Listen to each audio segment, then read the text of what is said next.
Emergency fund అంటే మనకు regular income లేకపోయినా కొన్ని నెలలు ఎక్స్పెన్సెస్ మేనేజ్ చేయడానికి సైడ్లో ఉంచే మనీ.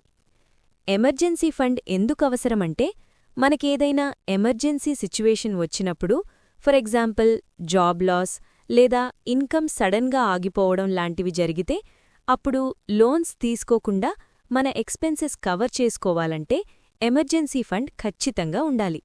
అందుకే ఫైనాన్షియల్ ప్లానింగ్లో మినిమం 3 నెలల ఎక్స్పెన్సెస్ కవర్ అయ్యేలా ఎమర్జెన్సీ ఫండ్ ఉండాలి అని చెప్తారు. సాధారణంగా మీ మంత్లీ ఇన్కంలో అరౌండ్ 20% సైడ్ పెట్టుకుంటే ఈ ఫండ్ని స్లోగా బిల్డ్ చేయవచ్చు. ఉదాహరణకి మీ శాలరీ 25,000 అయితే నెలకి 5,000 సేవ్ చేస్తే చాలు. మీ మంత్లీ ఎక్స్పెన్సెస్ అరౌండ్ 20,000 అనుకుంటే 3 మంత్స్కి కావాల్సిన అమౌంట్ 60,000 అవుతుంది. ఈ అమౌంట్ని రఫ్గా ఒక ఇయర్లో ఈజీగా కంప్లీట్ చేయవచ్చు.